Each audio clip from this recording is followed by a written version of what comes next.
नमस्कार, मैं हूं प्रेम शंकर सिंह और आप देख रहे हैं मन कही।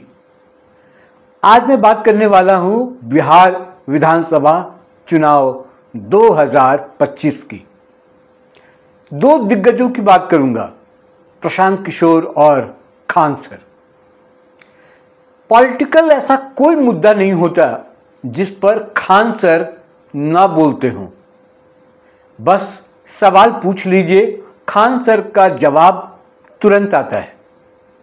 कहीं पर भी पॉडकास्ट कर लीजिए, इंटरव्यू कर लीजिए, क्लासरूम हो या कोई भी जगह, जो कल्पना आप कर सकते हैं कल्पना कर लीजिए, उसी जगह पर खान सर बयान देने को तैयार रहते हैं।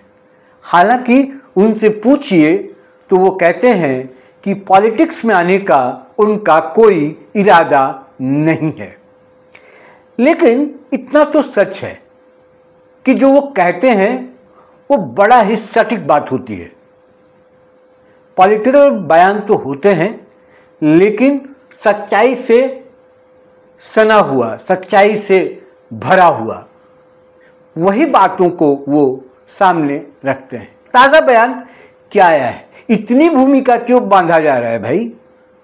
इतनी भूमिका मैं इसलिए बांध रहा हूं कि खान सर से आप जब पूछिए कि आप पॉलिटिक्स में आएंगे तो वो मना करते हैं, जबकि मुझे लगता है कि बिहार के जो लोग हैं वो चाहते हैं कि ऐसा हो कुछ कि खान सर पॉलिटिक्स में आए और ऐसे लोगों की ज़रूरत है। अब ताज़ा बयान क्या आया है ये सुनिए। खान सर ने शराबबंदी को लेकर बयान दिया कि जो लोग शराबबंदी का विरोध कर रहे हैं वो बेशर्म हैं, और उसमें सबसे बड़ा नाम आता है वो है प्रशांत किशोर का। प्रशांत किशोर ने कहा था जैसे ही उनकी पार्टी बनी थी, और आज भी कहते हैं कि अगर उनकी पार्टी सरकार में आती है तो सबसे पहला काम जो वो करेंगे वो शराबबंदी हटा देंगे। यानी कि जो रोक लगी है शराब पर, उस पर पूरी तरह से वो पाबंदी हटा देंगे। उसके बाद पवन सिंह का नाम आता है। पवन सिंह ने भी एक हालिया इंटरव्यू दिया, उसमें कहा कि पाबंदी के साथ थोड़ा थोड़ा बंटना चाहिए, थोड़ा पीने में कोई गलत बात नहीं है, कंट्रोल होना चाहिए, उसके लिए भले ही कानून बन जाए, लेकिन शराब पीने की गुंजाइश जो है वो बनी रहनी चाहिए। पवन सिंह ऐसा बयान क्यों दे रहे हैं? सबको पता है जो पवन सिंह को जानते हैं। अब जो बयान आप सुनिएगा खान सर का तो बड़ा ही सटीक बयान है, और इसको आप कह सकते हैं कि प्रशांत किशोर को सीधे टारगेट किया है। उन्होंने कहा कि जो चुनाव में लोग कह रहे हैं कि उनकी सत्ता आते ही शराबबंदी हट जाएगी, वो ज़रा अपने बेटे को शराब पिलाकर दिखाएं, तब मैं मानूंगा। है तो बड़ा ये विवादास्पद, लेकिन उन्होंने इसलिए कहा कि उन माँ बहनों से जाकर पूछिए कि शराबबंदी के बाद कितनी खुशियां लौटी हैं उनके घर पर, और किस तरह का माहौल है। जो रोड एक्सीडेंट होते थे और बाकी तमाम तरह की जो नेगेटिव चीज़ें उससे हो रही थी, उस पर रोक लगी है, तो उनसे जाकर पूछिए। मैं अगर एक टीचर हूँ और क्लासरूम में कहूँ कि भैया मैं कल से शराब बांटूंगा क्लास में, तो इसको क्या कहा जाएगा? उसी तरह से एक मुख्यमंत्री की जिम्मेदारी होती है कि अपने राज्य के लोगों के लिए कैसे वो बेहतर सोच सकते हैं। दूसरी तरफ प्रशांत किशोर की अगर मैं बात करूं, उनका तर्क ये है कि इलीगल तरीके से, गैर कानूनी तरीके से शराब बिहार में मिल रहे हैं, लोग खरीद कर पी रहे हैं, यानी कि जो तस्करी है शराब की वो हो रही है। जो भी उनके पड़ोसी राज्य हैं वहाँ से शराब की आपूर्ति हो रही है। 300 में जो प्रोडक्ट उत्पाद मिलनी चाहिए उसको 600 में, 600 वाले को 1200 में बेचा जा रहा है, यानी कि अवैध कारोबार हो रहा है। उससे राजस्व का नुकसान तो हो ही रहा है, और ये गैर कानूनी जो गतिविधियां हैं, जो अपराध है, क्राइम के श्रेणी में जो आता है, वो बढ़ रहा है। इस पर रोक लग जाएगी। तो एक बयान आपने प्रशांत किशोर का सुना, एक बयान आपने खान सर का सुना, यानी कि खान सर ने शराबबंदी पर सीधे सीधे वार किया है प्रशांत किशोर पर और बेशर्म तक कह डाला है। अब मैं आपको यह बताता हूं कि जो शराबबंदी की गई नीतीश कुमार के द्वारा, उसके फायदे क्या हुए और उस फायदे को क्या प्रशांत किशोर नहीं देख पा रहे। 2020 की अगर मैं बात करूं तो करीब 7 करोड़ के आसपास वोटर थे बिहार में, और लगभग, हालांकि कम है संख्या में, महिलाओं की संख्या कम है जो वोटर लिस्ट में जिनके नाम थे, लेकिन बहुत कम है। उस मतलब जो अंतर है वो बहुत कम है। जितने पुरुष मतदाता हैं उतनी ही महिलाएं मतदाता हैं, और नीतीश कुमार के इस फैसले से वो महिलाएं बहुत खुश हुई थी। अब उन्हीं महिलाओं को नाराज करते हुए प्रशांत किशोर जैसे राजनीति के माहिर खिलाड़ी, जो आंकड़ों की बाजीगरी को समझते हैं, जो मुद्दों को समझते हैं, जो चुनावी सेंटिमेंट को समझते हैं, वो कैसे इस फैसले पर आ रहे हैं, उसका तोड़ क्या है उनके पास। हालांकि इस पर बहुत खुलकर उन्होंने अभी तक अपनी बात रखी नहीं, और मुझे लगता है किसी ने पूछी भी नहीं। तमाम सवाल होते हैं, लेकिन ये सवाल उनसे अभी नहीं पूछा जा रहा है कि आप जो शराबबंदी को हटाएंगे तो पुरुषों को तो आप खुश कर देंगे, जो शराब का सेवन करते हैं वो तो खुश हो जाएंगे, व्यापार भी आपका बढ़ जाएगा, राजस्व भी आपका आएगा, लेकिन एक वोटर जो है, बड़ा तबका महिलाओं का है, वो आपसे छिटक सकता है, इस बात की पूरी आशंका है।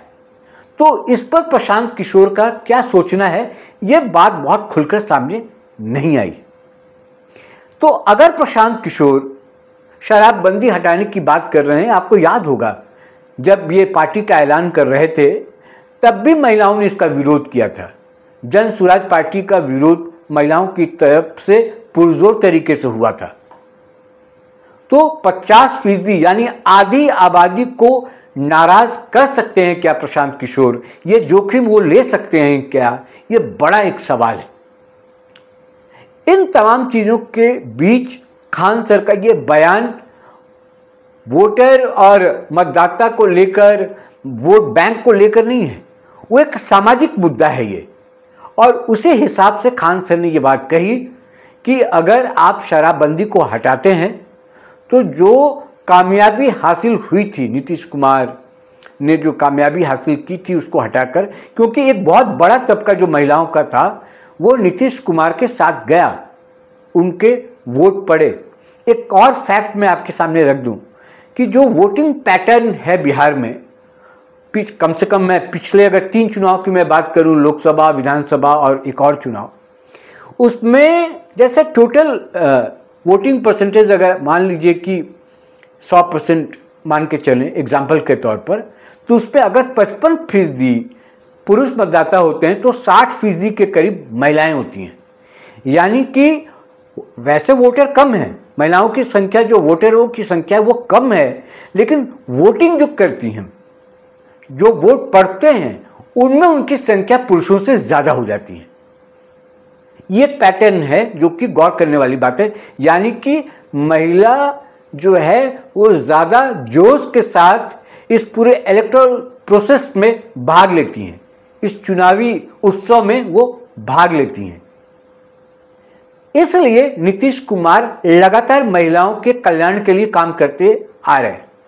एक और आपको एग्जांपल दूं कैसे महिलाओं को नीतीश कुमार अपने पास लेकर आ रहे हैं, उनको कैसे प्रभावित कर रहे हैं। उन्होंने 35% सरकारी नौकरी में इनको रिजर्वेशन दिया है। यानी कि उनको पता है कि महिलाओं के महिला वोटर जो हैं उनकी क्या ताकत है, वो अपने वोट से सत्ता इधर से उधर कर सकते हैं। यानी कि हर 243 जो सीट है विधानसभा की, उनमें महिलाओं की तादाद अगर 50% के करीब है तो वो सीट किसी को जिता सकती हैं और किसी को हरा सकती है। वैसी महिलाओं को अगर प्रशांत किशोर नाराज करते हैं तो ये बहुत बड़ी चुनौती होगी कि वो कैसे इस चुनाव को पार पाते हैं। हालांकि उनका दावा है कि वो इस बार सरकार बनाने जा रहे हैं और सरकार बनते ही शराबबंदी को वो हटा देंगे, जिसका पुरजोर तरीके से खान सर ने विरोध किया। एक और नाम ले लेता हूँ, जीतन राम मांझी। ये हम के मुखिया हैं, अध्यक्ष हैं। इन्होंने भी शराबबंदी का विरोध किया था, विरोध करते रहते हैं। वो भी चाहते हैं कि शराबबंदी हट जाए बिहार से और शराब की खुली बिक्री हो। तो पवन सिंह, जीतन राम मांझी और अब आ गए प्रशांत किशोर, इन तीनों का विरोध कर दिया है खान सर ने। शुरू मैंने एक बात कही थी आपसे कि खान सर भले ही ये कहते हो कि पॉलिटिक्स में वो आना नहीं चाहते, लेकिन पॉलिटिकल ऐसा कोई मुद्दा नहीं होता जिस पर वो अपनी राय नहीं रखते। उसके बाद मैंने कहा था कि ये बहुत ज़रूरी है लोकतंत्र में, जो एक व्यक्ति प्रभावशाली है, जिसका प्रभाव है समाज में, लोग उनकी बातों को सुनते हैं, समझते हैं, एडमायर करते हैं, उनको सामने आना चाहिए।